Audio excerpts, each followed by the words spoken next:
up here.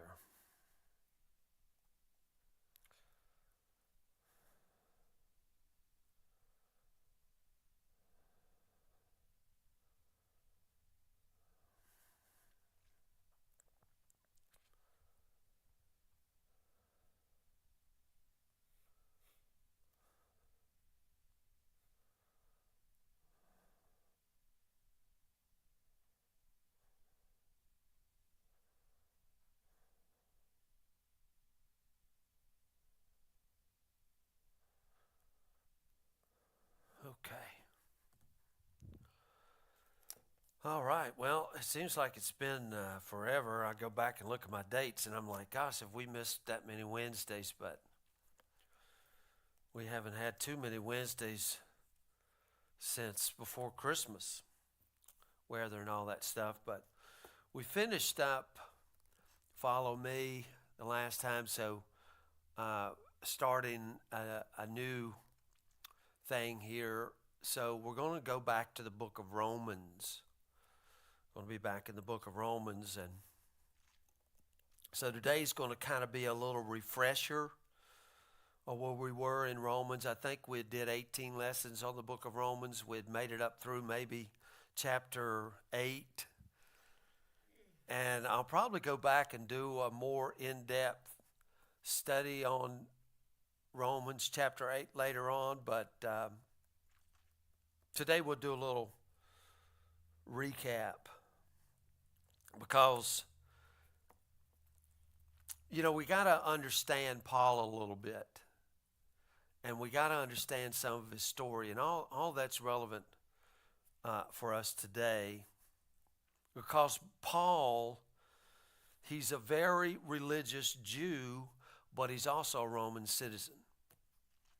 And that puts him in a very unique category in the ancient world. He's both. And he's got this incredible grasp on the history of Jewish people and their scriptures, but he also speaks Greek, and he's got certain rights as a Roman citizen, and he's very well versed in Greco-Roman art and philosophy, the art of rhetoric. And, to me, that's something in and of itself right there, because Paul had both of them going on. And then, of course, understanding art and philosophy, and, he's able to speak, to both. And we see in Acts, the book of Acts, where he debates with both the Jews and the Gentiles. But he's very comfortable switching back and forth. Different styles of dialogue depending on who's listening. And when I learned these things, I don't know if I said it Sunday or whatever, but I was, a lot of times I will watch speakers. They don't have to be a preacher, but somebody giving a speech. I want to know how they do it. How do they keep an audience? How do they stand? What do they do with their hands? All this stuff. And, politicians do the same thing, how they operate. And, understanding techniques. And one of the things, I don't know if we talk about ethos and pathos and logos there on Sunday, and using all that, because Jesus was a great storyteller. He really didn't debate as much as Paul did. Jesus just told stories, parables. But Paul, he was a big debater. And he could switch styles depending on his audience. And I just think, man, that was... It's no wonder God chose him, because he could speak, I think a verse, when I'm in Rome, do as the Romans do. And that wasn't a, hey, I'm going to act like them. This is a rhetoric and dialogue. And so he was able to relate.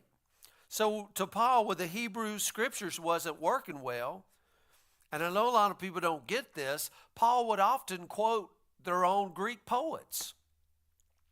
I know you go read, Paul writes all scriptures given by the inspiration of God, but then Paul is quoting a Greek poet. I mean, most people don't know that stuff. But he did it. And that's why they couldn't stand Paul. It's like, you can't do that. You can't take a part of this verse and put it with this verse. You can't do that. But Paul did it all. And we see this, excuse me, a little in Romans, where Paul will speak equally to both Jews and non-Jewish believers in the city.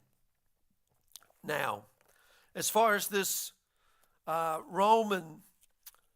this church at Rome, we know Paul didn't start this church. And honestly, we don't know a whole lot about this church.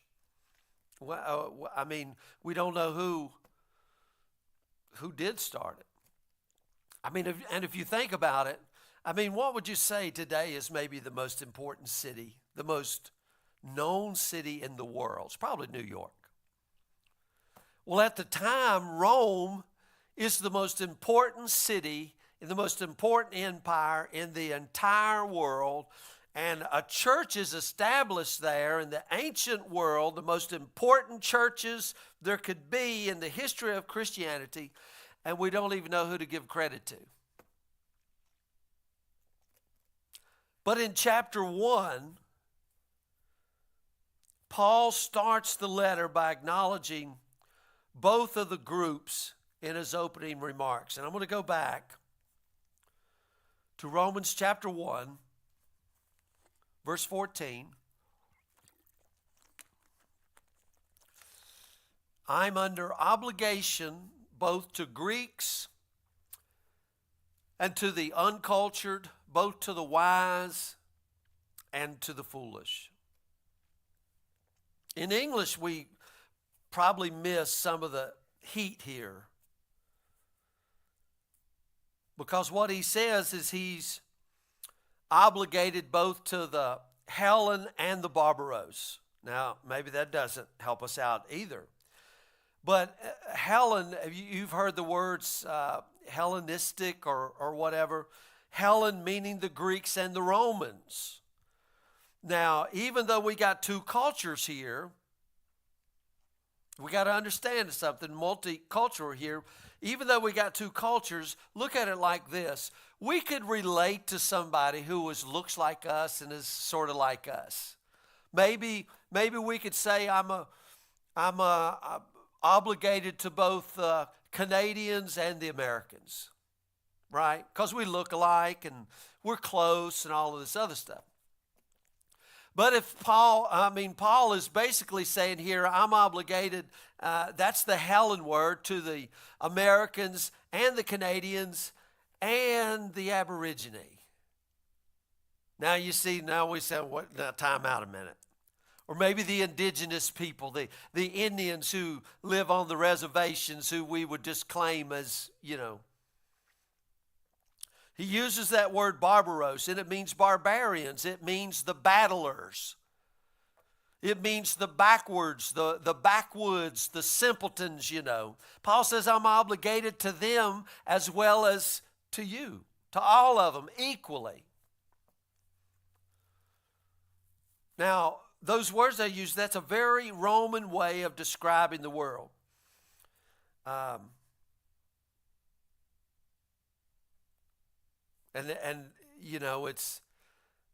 That's the way the Romans, let me say it this way. The Romans would describe the world as there is us, and then there's the rest of them. The rest of the unenlightened, they're not cultured like we are.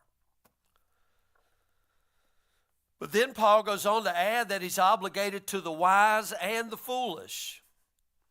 And those are the terms Sophia and noiotos. And that's a very Hebrew way. Right? The first way we read, that was a Roman way. Now a Hebrew way, the wise and the foolish, the Sophia and the noiotos, a very Hebrew way of describing the world. Sophia is the word we have for wisdom, which is the feminine name of God, in case you was wondering in the Hebrew scriptures. Wisdom, Sophia, you read about that a lot. She's always a woman in Proverbs.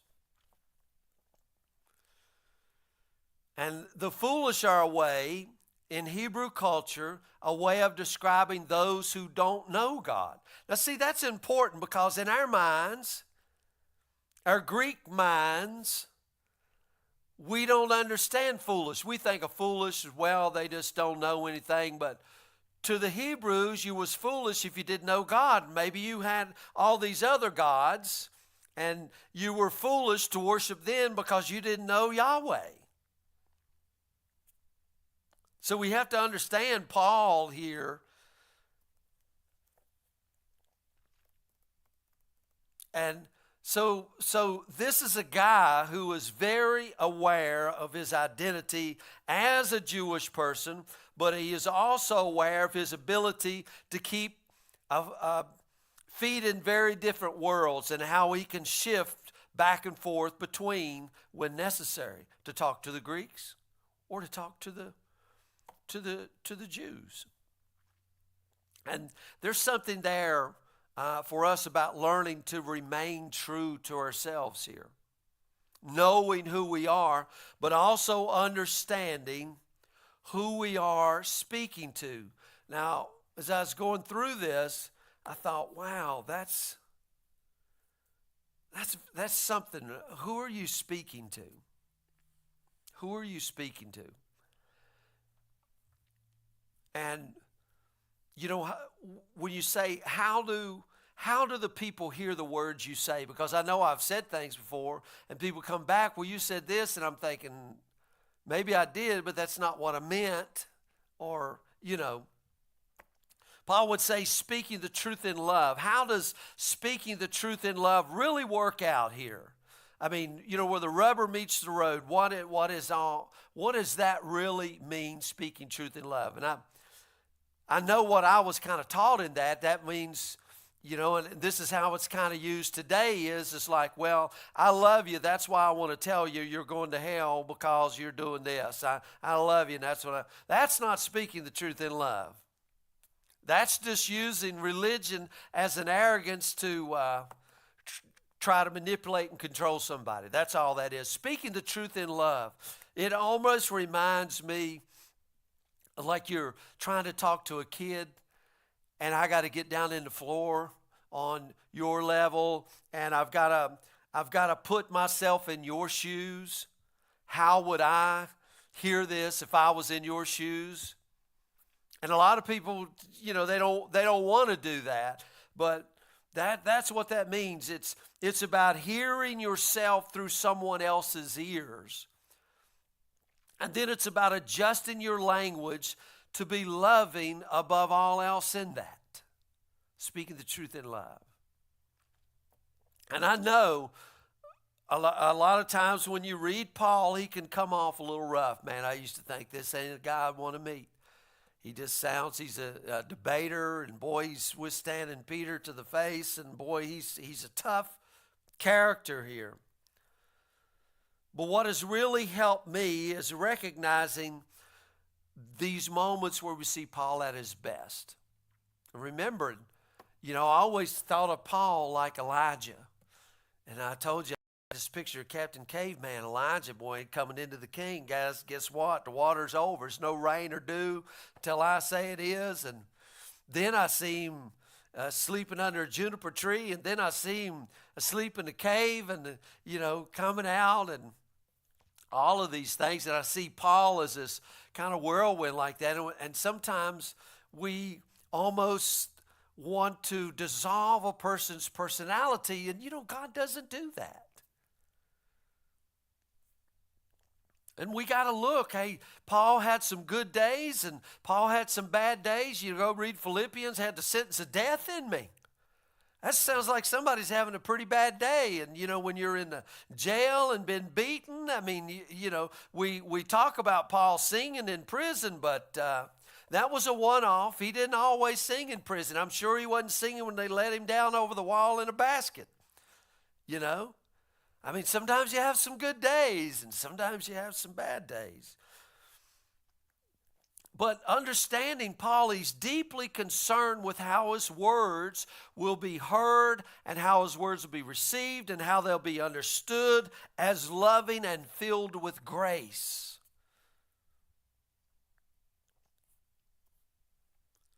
what's fascinating about that is if you know Paul, his religious career didn't start there. I mean, Paul, he was very zealous. He was a Pharisee, a Jewish leader. He built a reputation out of going out and violently persecuting the early followers of Jesus. He oversees the stoning of Stephen. And then on the road to Damascus, you've heard it a million times, but I think it's still a wonderful story.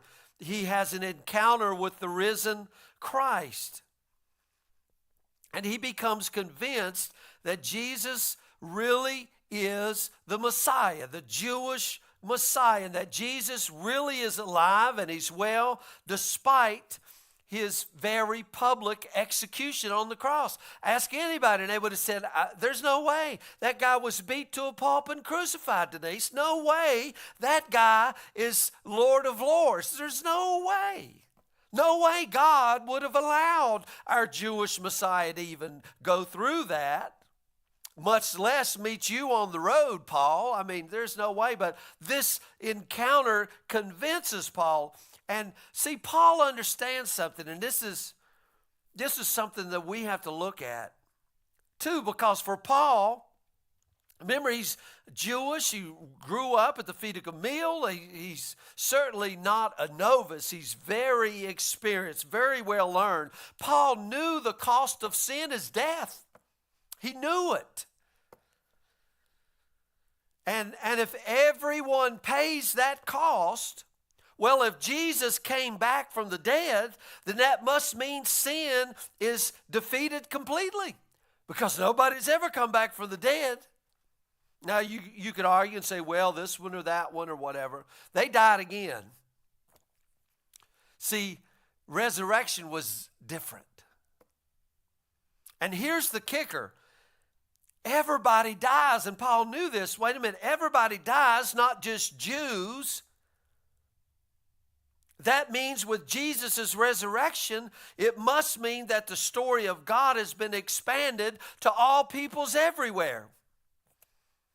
The wise, the foolish, the Greco-Romans, and the barbarians. And see, just as we've been discussing on Sundays, and I know I don't get these points across, Jesus didn't fly on the scene in a Superman cape. He had to learn to walk and talk, and he had to discover who he was. He didn't know. Paul had to work his way through this, just as you and I are working our way through this, and then we're trying to figure out how do we live it in community and live it with one another, and how do we do these things? We don't know.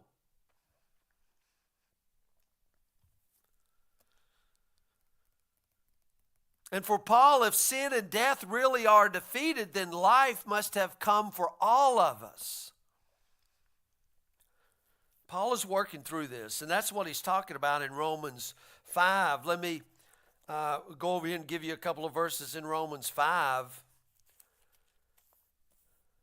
Verse 12. Therefore, just as through one man sin entered into the world, and death through sin, and so death spread to all mankind because all sinned. And then I'm going to just skip to verse 17.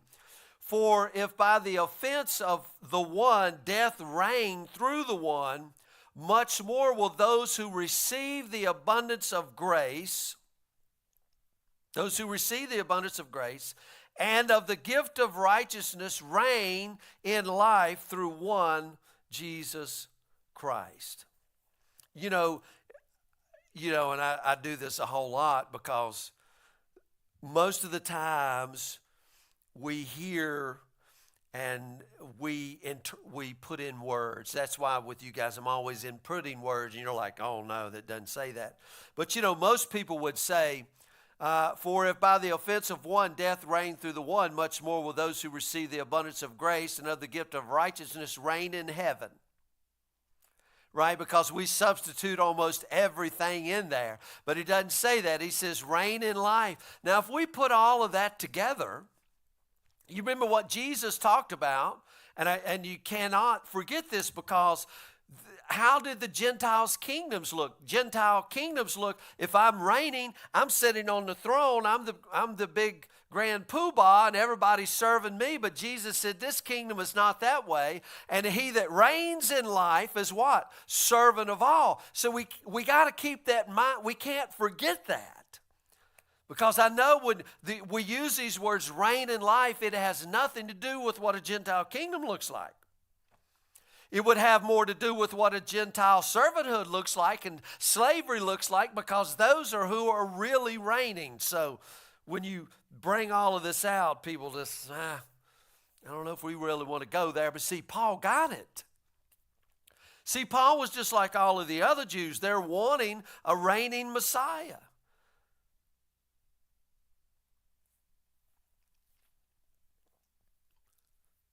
Paul argues in 1 Corinthians 15:22. I won't flip over there, but he goes, for as in Adam all die, even so in Christ shall all be made alive.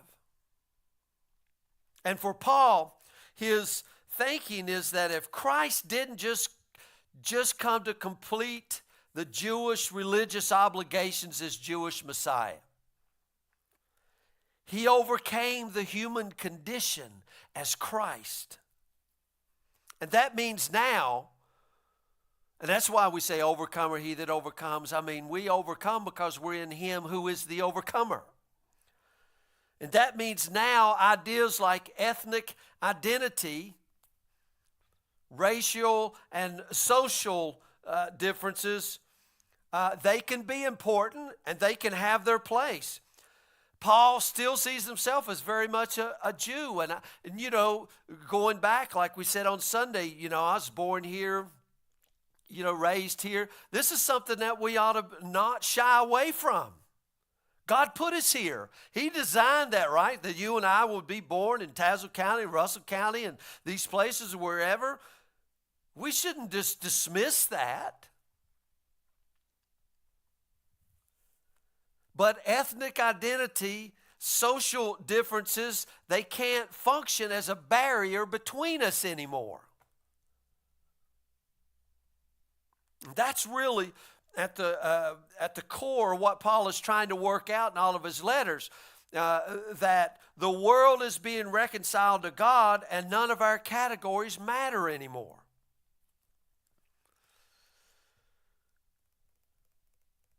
Now, give you some theology here, because there's a number of ways that theologians have tried to systematize Paul's ideas. And it's amazing how that we can grow up, and when you go back and look and you think, man, this doctrine I got, I've thought it all up on my own. Probably not true. You're just a branch on a tree that got planted 300 years ago, right? And you don't even realize it. But listen to this and see how this kind of goes.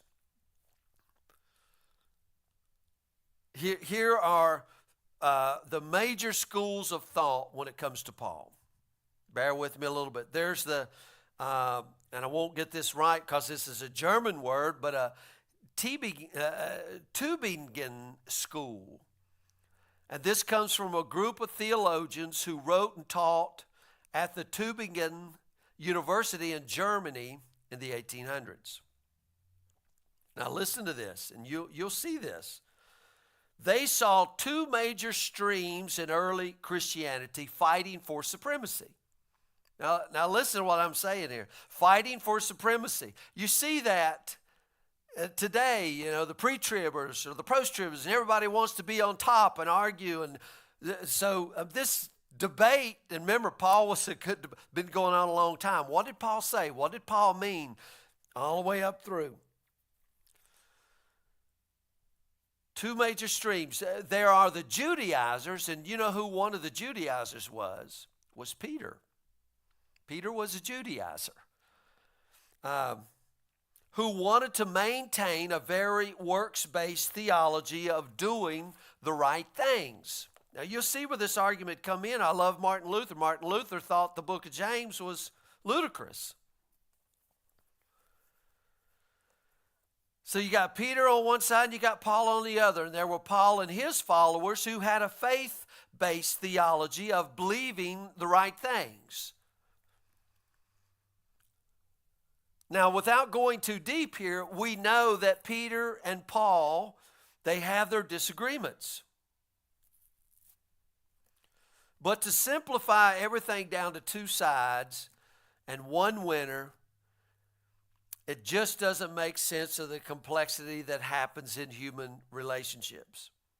Paul and Peter are not opposites.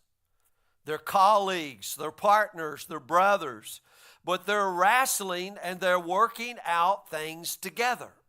I wish the church could hear this, because that's really important, that we don't buy too closely into these conflict narratives, because what can happen is that all of a sudden we begin to see our churches, other theologians, other believers as our enemies instead of our siblings. And there's so much I would love to say on that point. And particularly in Protestantism, we've fallen into that narrative far too often, as evidenced by the thousands of different denominations that keep splitting off from each other. Oh, I believe this. Well, I believe this. We can't be together. And, I've heard all these words and been called, brother, that's blasphemy. Oh, that brother's a heretic now. And so we use any verse and, oh, well, yeah, he said this and this verse says this and he's a heretic. And, some of the verses, don't eat with them and all of them. So you get that. So we split off, and they don't understand, again, what they were talking about, taking verses out. So we split. You go back and read Corinthians. How does Paul come to the church? Brethren, I'm concerned there's division in this church. There ought not be division here. I mean, he starts his letters off that way. And he's telling them at this Roman church, guys, I'm sent to the Jews, to the Greeks, the Greco-Romans, the barbarians, all of these things, equally obligated to them all. These ethnic barriers, no more. Christianity was never meant to be a winner-takes-all kind of community. It was not that way. Now, that's the Tübingen school in Germany.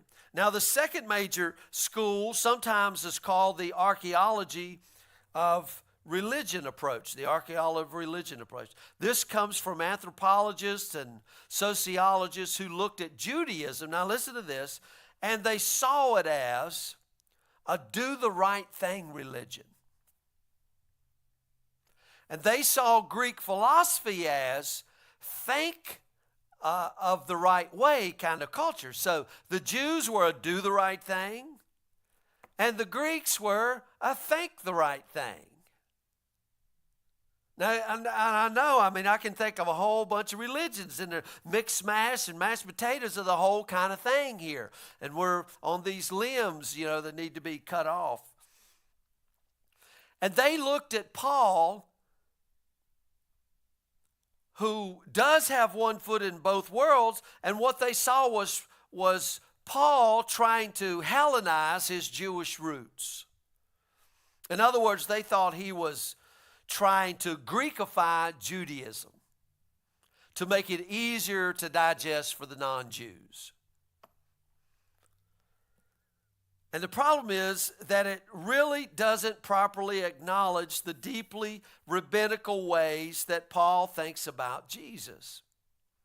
Paul never leaves his Judaism behind. Paul believes he is a faithful Jew. He doesn't stop being that. And at the end of Romans 4, Paul makes an argument for the faith in Jesus, and he does that by using the story of Abraham, and everything he says there requires not just a deep understanding of Hebrew Scriptures, but actually a deep trust in the way the Jews read Hebrew Scriptures. Important. Again, Paul never abandons his Jewish identity, and it's certainly expanded and transformed in Jesus. In Paul's mind, he's actually diving deeper into his Jewishness through the story of Jesus. And I can tell you where I have been playing, because there's another. The last major approach is called the new perspective on Paul.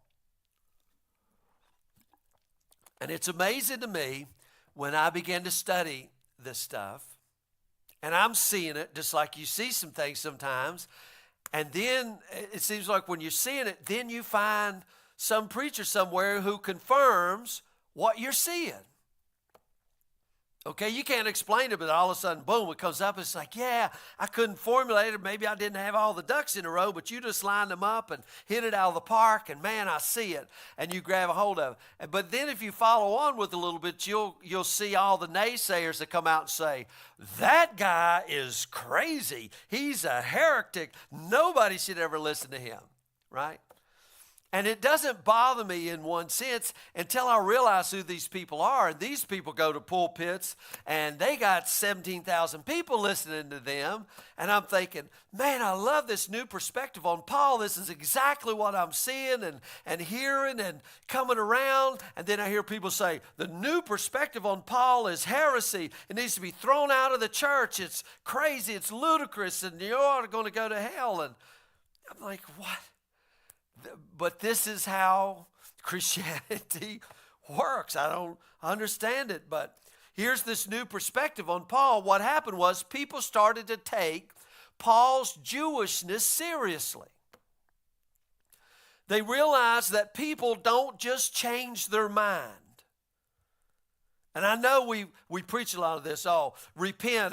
And always what we Greek-thinking people do is just whatever a long definition is, shorten it down into 2 words, and then, let's just go with it. Repentance is a big thing. Well, it just means change your mind. Well, it has to do with it, but it's more so than that. But they realize that people don't just change their mind then and abandon everything, because I always ask that. I said, my God, why didn't Paul just say, look, guys, let's throw out Nehemiah. Let's throw out Joshua. Let's throw out Exodus. Jesus, and I've heard people say, brother, we don't need the Old Testament no more. Paul did not say that. He said all the scriptures, and he's referring to Genesis to Malachi, are given by God. He wasn't throwing that out. He was seeing the fulfillment of it.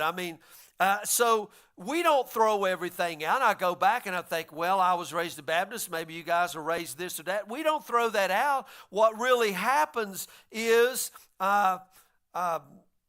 we add to ourselves. We gather new ideas and we transcend who we were. Right? All of that stuff is still there. We got roots in it. We're not throwing it all out, but we enhance and we move on. It's almost, I wish I had words to kind of say, I grew up, I'm still a more, but I'm more of a more than I was when I was a baby,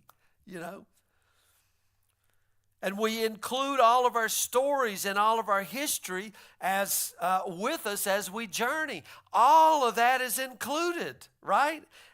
God didn't come into my life at 40 and say, the first 40 years of your life, we're just going to forget that ever happened. That was God brings all of that together and enhances it. And you see, this new perspective on Paul, he began to read Paul's Jewishness seriously. And when the scholars started actually listening to Jewish theologians and Jewish rabbis and teachers, they realized that the Hebrews never saw their religion as focused on doing the right things. That's what we thought it was. Because we'll come up and stomp our foot and say, hey, guys, we're not under the law anymore. We can pull the verses out for that, right? We could pull the verses out. But that wasn't the Jewish way of understanding law. And in fact, the entire point of the Hebrew Scriptures is that if God chose the Hebrew people because God loved them, not because they were powerful, not because they were faithful, not because they really wanted God to lead them, but simply because God loved them. That's why He chose them. So Jewish religion for Jews was never designed to win God's approval. You see, that's why it was so important. God chose them. They wasn't trying to win God and say, hey, God, look at us. See, that's what the pagans were doing. The pagans would go try to gain favor with their God, and the Jewish people, the Hebrew people said, you chose us. We wasn't looking for you. You must think of us as being something special. Because, we wasn't looking for you. Abraham was in the land of the Chaldeans, right? He's worshiping the moon god with everybody else. You came to him. You love this people. That was their mindset.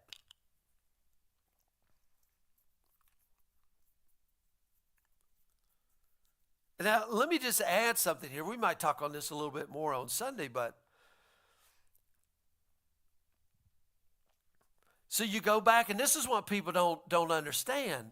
And this is what we were talking about a little bit before when I talk about the seriousness of it and things of this nature. God's whole desire was to dwell with his people and be with his people. But now remember, God is God. God is creator. God is I am that I am. And if I am that I am is going to be in your midst, guys, we got to clean the house, right? I mean, if you knew, honestly, the president was coming to your house tomorrow and he's going to have dinner with you, I would say you'd probably be dusting and cleaning and making sure everything is spick. And this is what God was saying when he gave the law. Look, you guys, we got to have some house cleaning here. Because I'm not just Baal over here. I'm not just Mammon. I'm not just Aphrodite here. I'm the creator. So God gives them the law. Now see, yeah, we're not under the law as far as righteousness goes, and we can go down that road over there. But see, when we forget that, again, we were talking about some people think anything goes. But if you go read the scriptures, the angels were hollering, holy, holy, holy. Now there's something to that, and they were bowing down in his presence.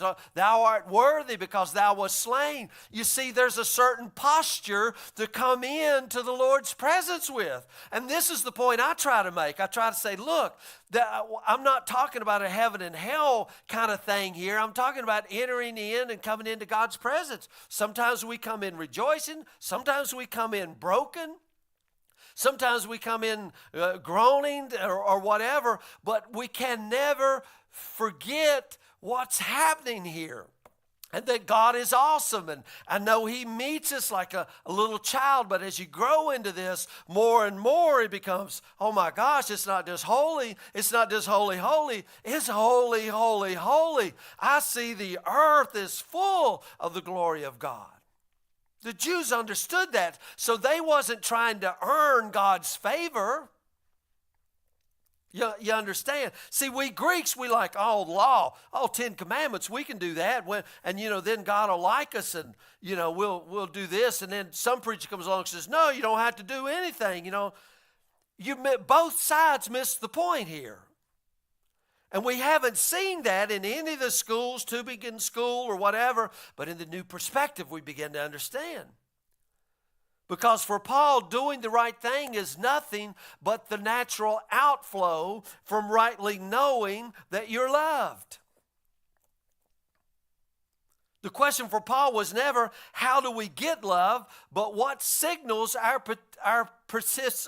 participation, if I get it out right, in God's love. And that's another story that I would love to go talk about, because, what's going to signal to the world that we're in God's love? What's going to signal to them? How's the world going to know? Jesus told them this is how they'll know, if you love one another. Right? So Paul is trying to communicate this new signal. So, guys, how did the world know that you were a Jew? Well, they were circumcised and they had a kosher diet and they did this, and that's how the world knew. Well, now we need a new sign for the world to see, right?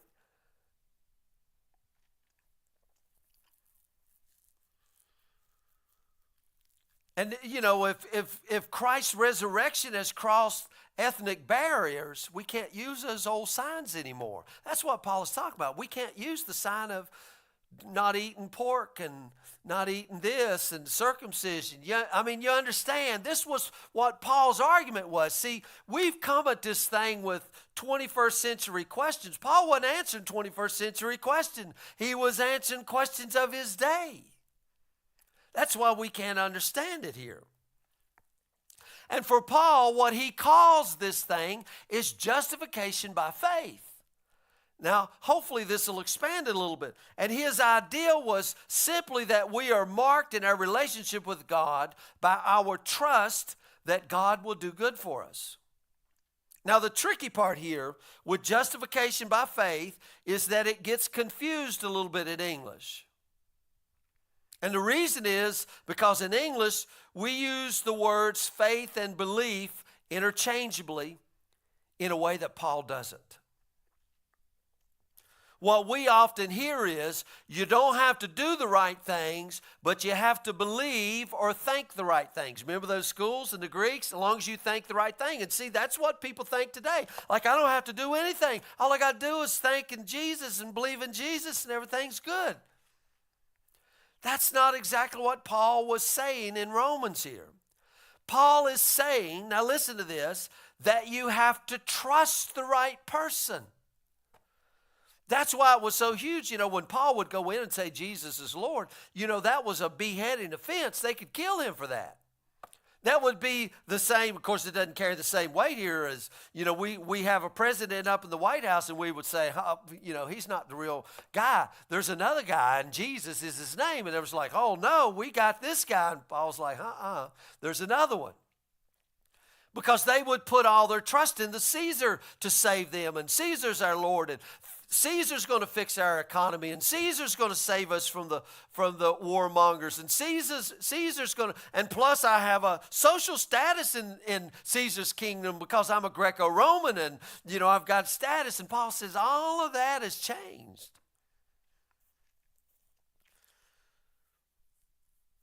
The entire world is being reconciled to God, and the way that you identify yourself with that story is to trust in the goodness and faithfulness of Jesus. Maybe give you this verse here in Romans 3:22. I'll read it and then kind of paraphrase it. But it is the righteousness of God through faith in Jesus Christ for all those who believe, and there is no distinction. Maybe read it this way, that the righteousness of God is given through the faithfulness of Jesus Christ to all who trust, and therefore there is no difference now between Jew and Gentile. This is exactly what Paul has been saying since the moment he met Jesus on the Damascus Road. That the story of Jesus is so big and the work of Jesus is so beautiful and the victory of Jesus is so compelling that he has overcome sin and overcome death and everything that divides us from each other and from God. That's the good news. That's the good news that undergirds everything in Paul's writing. I hear people say the gospel is this, and I'm telling you what they're saying. They're mean and hateful, and it's not the good news, man. It just brings worry and doubt, and I heard a guy today, man, I want that preacher to step on my toes. And if you come to my church, I'm going to step on your toes because it's my job. And if I don't do it, your blood will be required at my hands. You've heard those verses. And guys, that's in the Old Testament. Well, let me tell you who answered that. Jesus answered that. Jesus answered that. He took away the sin of the world. I mean, because the preachers do. He read the verse and said, you know what, if I don't call out sin in everybody, then their blood's required in my hands. So I'm thinking, this guy doesn't sound like somebody I want to have Thanksgiving dinner with. Because he's going to be calling everything out. I don't want your blood on my hands. Well, who took all of it? Jesus did.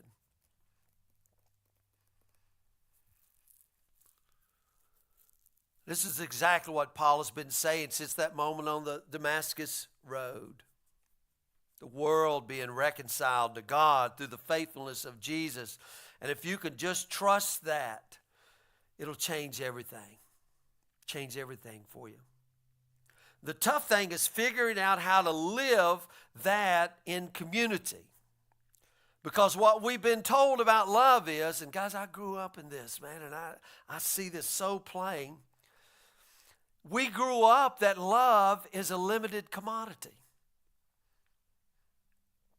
There's only so much to go around. And the only way to know that we are the loved of God is to know without a doubt who's out. It was more, and see, that's why people now, they need hell, they need punishment, they need all of these things. The only way I can know I'm loved is to know you're not.